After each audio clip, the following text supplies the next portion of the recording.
To make sure that we're all on the same page, it would be a good idea to start with events directly leading up to the war. You can say that started in 2004 during the presidential election in Ukraine. At the time, there were two leading candidates, Viktor Yushchenko and Viktor Yanukovych. And these names can be a little confusing because both their names are Viktor and both their last names start with a Y. But just try to keep in mind that Yushchenko had closer ties with Europe and Yanukovych had closer ties to Russia. After the runoff, Yanukovych was initially declared the winner. But wait a minute, there were accusations of vote rigging. You see, Yanukovych was a sitting prime minister, so he was accused of using the establishment to rig the election. This sparked what we call the Orange Revolution. There were massive peaceful protests all over Ukraine led by Yushchenko that also got the attention of the international community. They demanded fair elections, and they got what they wanted. The Supreme Court ordered a revote, and now under the careful watch of the domestic and international eyes, Yushchenko was declared the winner, 52% to 45%. Now let's fast forward 5 years to the 2010 presidential election. At this point, towards the end of Yushchenko's presidency, he was really unpopular with very low approval ratings. He himself and his administration was mired in corruption and controversy. And who came up to challenge him in the election? Guess who's back? That's right, Yanukovych. This time, Yanukovych wins, and it was declared fair and square by the domestic and international communities. During Yanukovych's administration, there were talks of Ukraine joining the European Union, but in 2013 he reverses joining the EU and decides to make closer ties with Russia. This started what we now call as Euromaidan. What started out as peaceful protests like the Orange Revolution, the Euromaidan unfortunately spiraled out of control. The massive protests led the government to pass anti-protest laws, and it caused violent clashes with the police, leaving over 100 deaths. Eventually, the movement overthrew Yanukovych and the government and established a new interim government in 2014. Of course, not everybody agreed to this overthrow. Protests in opposition to this new interim government erupted in areas, mostly in eastern and southern Ukraine. Eventually, two oblasts, which are like provinces in the eastern region collectively called the Donbas, declare independence. Now you officially have a civil war.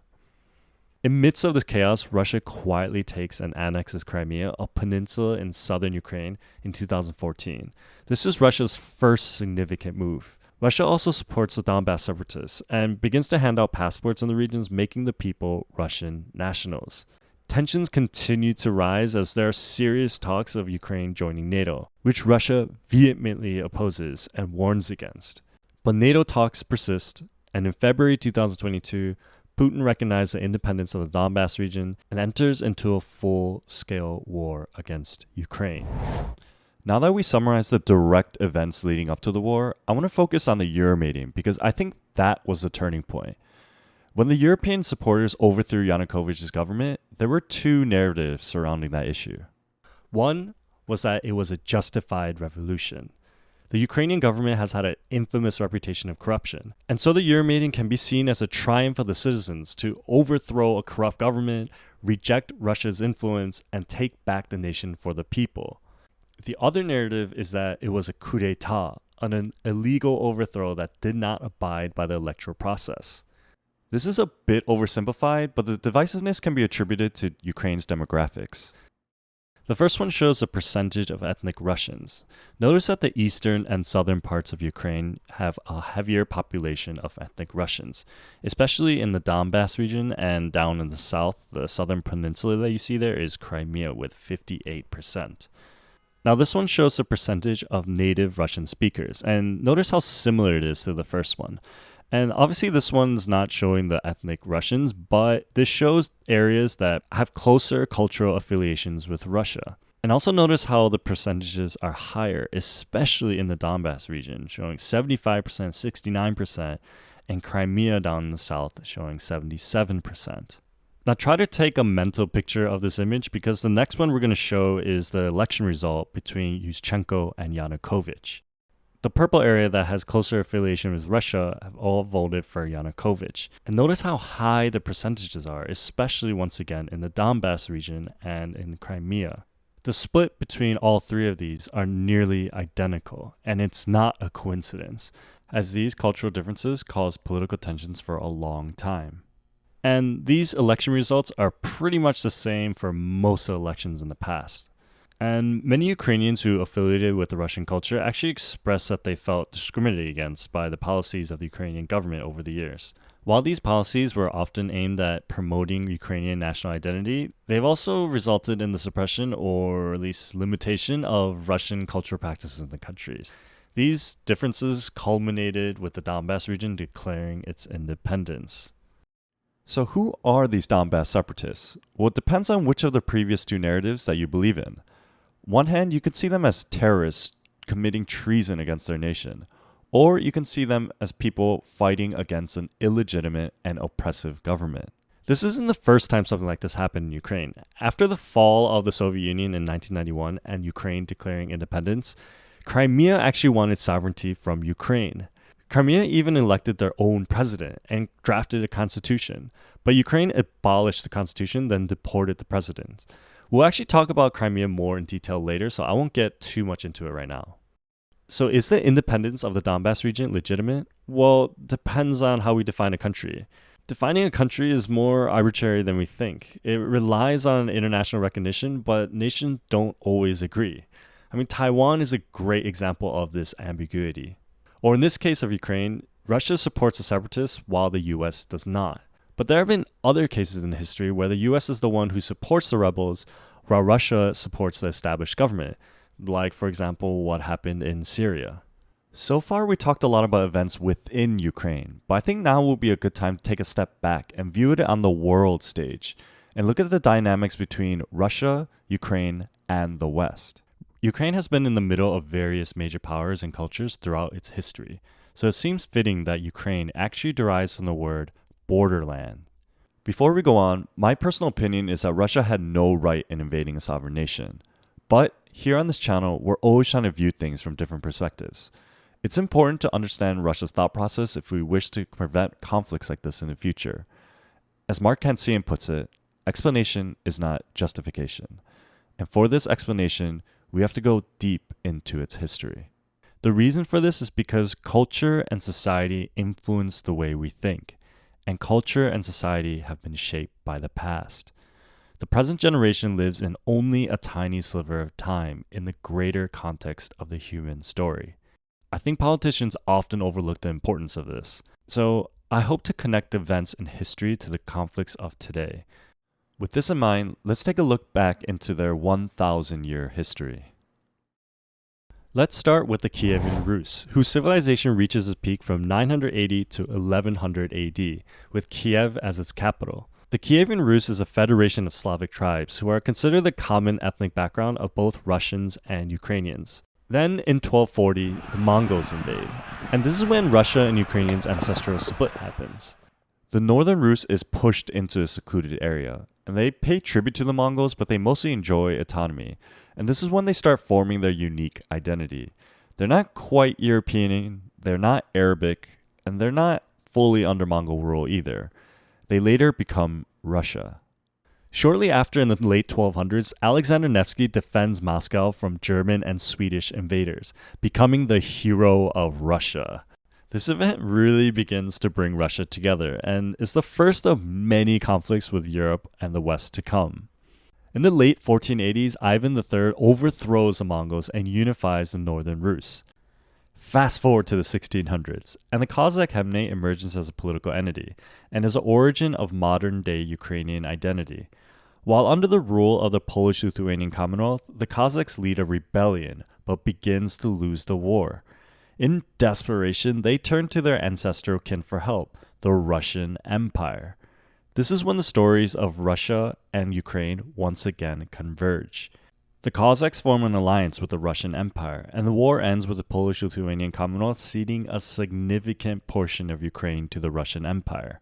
It set the stage for the gradual incorporation of Ukrainian territories into the Russian Empire. Throughout the 1700s, Russia expands and becomes one of Europe's main powers, and this is when they expand into Crimea. Now remember earlier when I said that we're going to talk about Crimea again? Well, I'm going to go on that tangent now. Crimea was and still is a peninsula with crucial strategic importance for Russia. The reason is because Russia's connection to the Western world by sea is through the Baltic Sea and the Black Sea. The problem with the Baltic Sea is that it's frozen for like a third of the year, so ships can't move freely. The Black Sea, on the other hand, is accessible throughout the year, and it also has access to the all-important Mediterranean Sea. If you control Crimea, you control the Black Sea. So Russia did everything it could to hold on to Crimea for the next nearly 200 years. Until 1954, Khrushchev, the head of the Soviet Union at the time, gave Crimea away to Ukraine basically just to be nice. A caveat was that Russia got to keep its naval base in Crimea. An issue was that the people of Crimea had no say in the matter. One day they were Russian, and then the next they were Ukrainian. In fact, only 21% of Crimea's population at the time was Ukrainian. This directly contributed to the future conflicts as most of the population identified themselves as Russian rather than Ukrainian.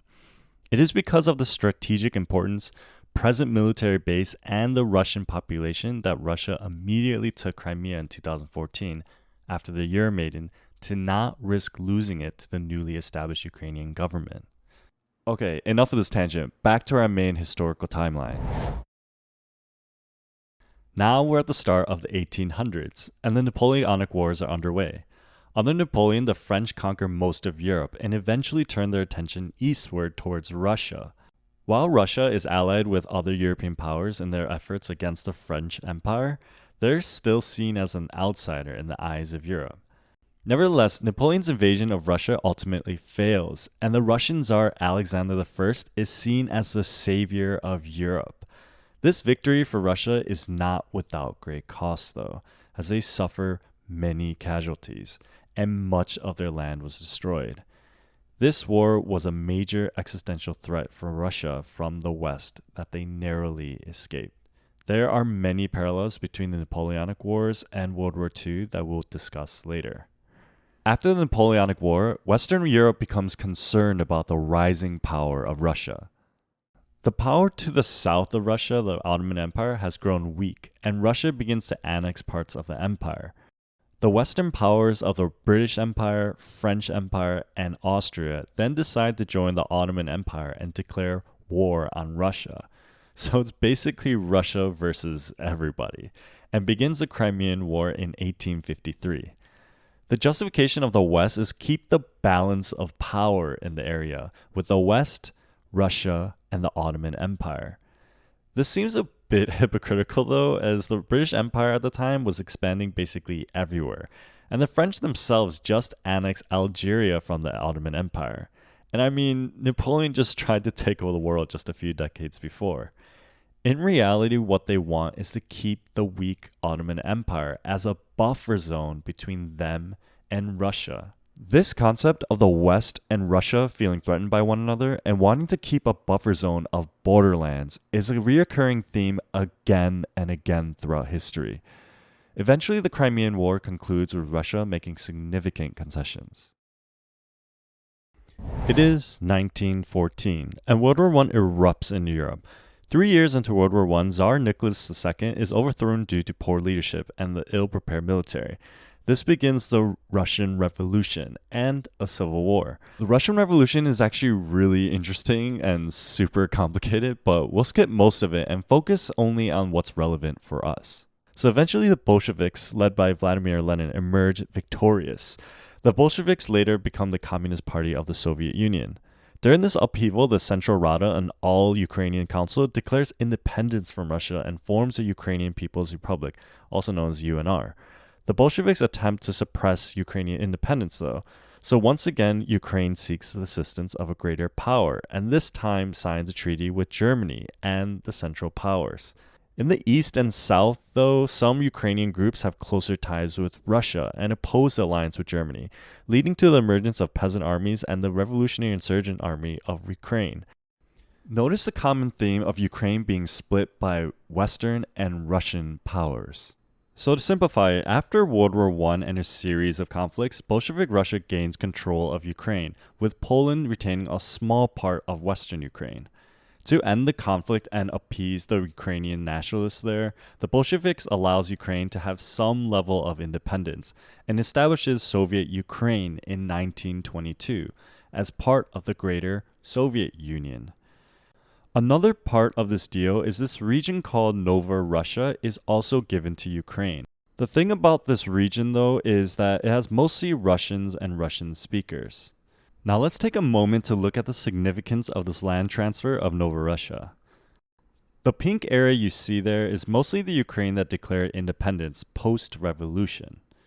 Now let's add Nova Russia and the subsequent regions in blue and teal. As mentioned, these areas mostly included ethnic Russians and Russian speakers. If this map looks familiar to you, you're not imagining things. This explains the demographics in modern-day Ukraine shown earlier in the video. The complicated population dynamics is a direct consequences of actions taken all the way back during the days of World War I. After some years, Stalin's rise to power in the late 1920s leads to harsh Russification policies and rapid industrialization of the Soviet Union. Tragically, this leads to the Holodomor, a mass starvation event that claims the lives of an estimated 3.5 to 10 million Ukrainians in under 2 years. The famine was primarily caused by forced collectivization policies and grain requisition quotas, which devastated Ukraine's agricultural sector and rural communities. The tragedy is now recognized as a genocide against the Ukrainian people by many countries, further deepening the divide between Ukraine and Russia. It is 1939. In the beginning of World War II, the Soviet Union tries to avoid direct conflict with Nazi Germany. At the time, they were more interested in gaining back land that they lost during the First World War. Finland is one of those lands that was part of Russia before declaring independence during the Russian Revolution, just like what Ukraine did. After declaring independence, Finland fell into a civil war, one side being fascist, while the other being communist. With German influence, the fascists defeat the communists. And so the Soviet Union invades Finland, starting the Winter War. As mentioned, Soviet Russia wants to incorporate Finland back into Russia, but another reason is that it felt threatened by a fascist country that the Germans had heavy influence over right on its borders. Russia decides to take Finland to once again create a buffer zone between itself and the Western threat that is Nazi Germany. And these concerns come true. Just like Napoleon, once most of Europe is conquered, Hitler turns his eyes to the east and invades the Soviet Union. Nazi Germany decides to go through Ukraine to get to Moscow, and the Eastern Front in World War II becomes the largest military confrontation in history. The amount of utter destruction that happened cannot be overstated. Hitler called it the zone of annihilation, which was a policy to exterminate or enslave as many of the Slavic population as possible.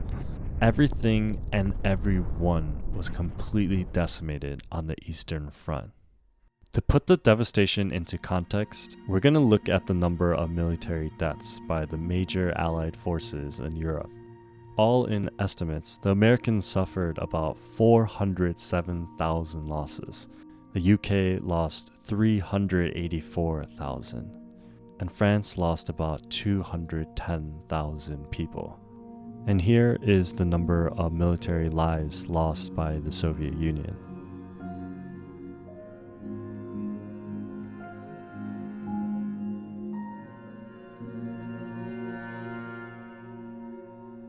$11,400,000 lives lost. Some estimates have it up to 14 million. And this is not even counting the civilians' lives lost, which some estimates put the number up to 20 million civilians lost in the Soviet Union. Historians David Glantz and Jonathan House say, quote, "The attack affected not only Stalin, but subsequent Soviet leaders, coloring their strategic mindsets and instigating the creation of an elaborate system of buffer and client states designed to insulate the Soviet Union from any possible future attack." End quote. It's safe to say not only Soviet leaders, but Russian leaders even to this day.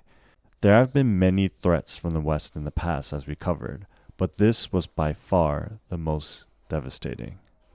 So we just covered a simplified version of their 1,000-year history, and everything that we just learned is going to be relevant in our next topic.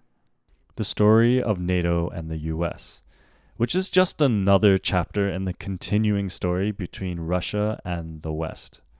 If you recall in the beginning of the video, tensions between Ukraine and Russia rose when there were talks of Ukraine joining NATO. And it'll probably be a good idea to first give a little backstory of what NATO is. NATO was formed during the Cold War in 1949, and it's a military alliance. As Article 5 of the NATO Treaty reads, the parties agree that an armed attack against one or more of them in Europe or North America shall be considered an attack against them all.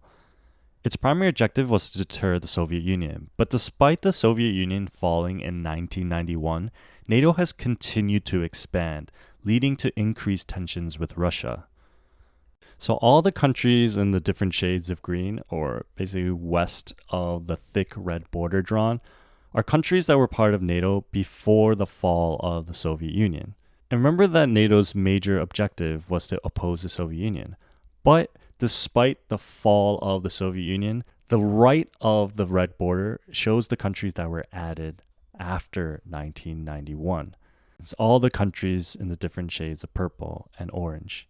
And Sweden and Finland at the top submitted their membership after the invasion of Ukraine. If you look at the countries shaded in purple, you see that NATO continued to expand east, inching closer and closer to Russia's borders.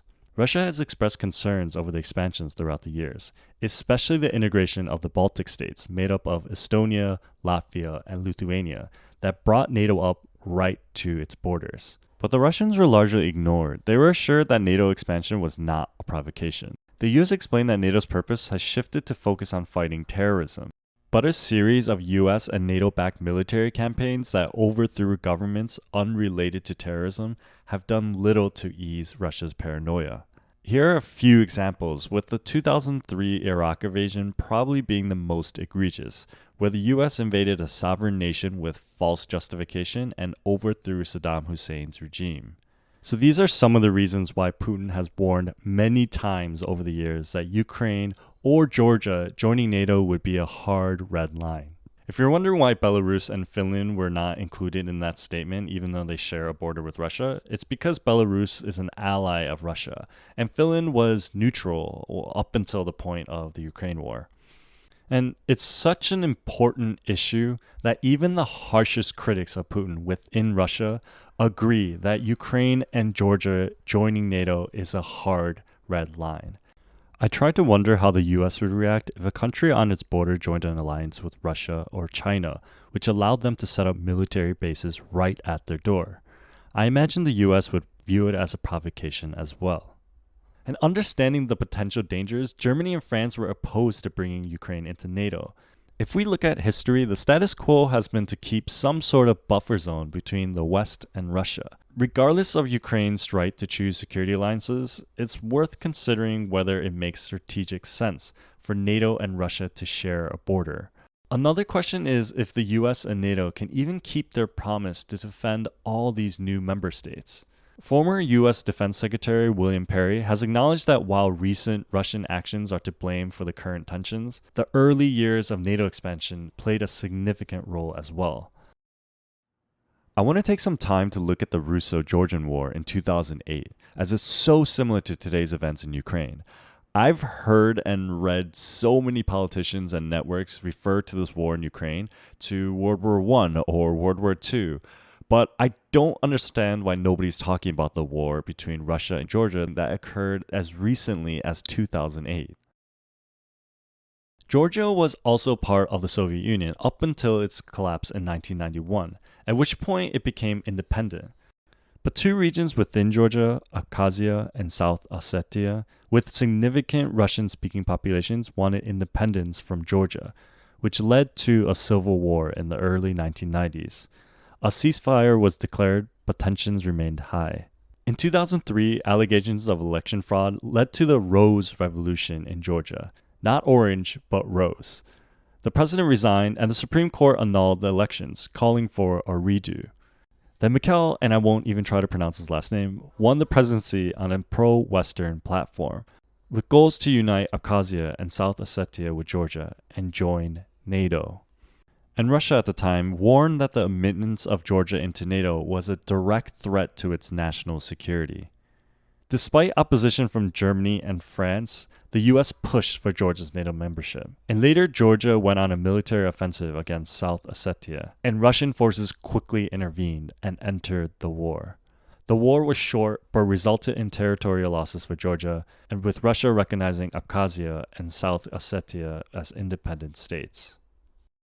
The similarities are uncanny, and this raises the questions why the US and the Allies didn't heed the warnings from the past, and if the Ukraine war could have been avoided if NATO expansion was taken off the table.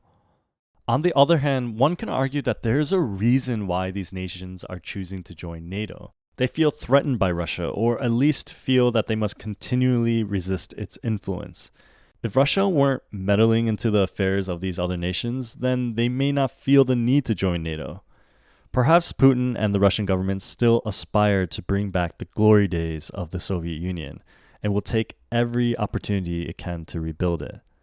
Also, while Russia's paranoia may be understandable, the country's relationship with the West has not always been filled with so much tension. Reagan and Bush Sr.'s administrations enjoyed a relatively positive relationship with Gorbachev, and the US provided aid to Russia following the collapse of the Soviet Union. And also, Europe has voluntarily increased its energy dependence on Russia over the years. And while political strategists may consider this a blunder by Europe, it still signaled that the West was willing to partner with Russia. So Russia might be over-exaggerating the paranoia of the West is out to get them. So once again, this comes down to different perspectives. And because of the unwillingness to understand each other's perspectives, Russia ended up invading Ukraine. And after the invasion, it united the people of Ukraine under Zelensky's leadership. And it has united NATO even more, and has further expanded with Sweden and Finland. And the resistance has been much greater than what Russia or basically anybody expected from Ukraine, although it's unknown how much longer Ukraine can hold out. Instead of looking for a peaceful solution, the US supports a proxy war with no end in sight. The US has spent $115 billion as of February 2023, and only about 5% of this goes to humanitarian aid. And so the military-industrial complex will no doubt be huge beneficiaries of this. Regardless, we continue to escalate not only with money, but with talks of nuclear weapons. Biden called for regime change in Russia that he walked back, and Putin committed more military into the war. France has been the only one leading peace talks between Russia and Ukraine. So throughout this video, we talked a lot about policies and political history, but we must remember the human toll of suffering that this war has caused. About 60,000 military men and women have been killed in action, 300,000 wounded, and 10,000 civilians killed. And about 6 million people have been displaced within Ukraine, and about 8 million refugees of this war are scattered across Europe. And it's estimated that 17 million people are in need of humanitarian assistance. And those are 17 million reasons to find a peaceful resolution. And polls show some calling to send American troops. But I think we should be careful of our primal instincts to follow the drums of war. It's easy to send strangers to fight a war for you, but before we do, we must ask ourselves, will I be willing to go and fight myself, or send my son, or daughter, or friend, or loved one? And while Putin may have taken advantage of this chaos and made excuses to recreate the glory days of Russia, the West should also examine its own actions and the consequences of NATO expansion. Finding a way forward that respects both the sovereignty of nations and the complex historical relationship is crucial to avoid future conflicts and promoting peace in the region. And with that, we'll end with a quote by Karl Marx. People make their own history, but they do not make it as they please. They do not make it under self-selected circumstances, but under circumstances existing already, given and transmitted from the past. The tradition of all dead generations weighs like a nightmare on the brains of the living. This is 3 Nexus, and for today, this is where we leave it.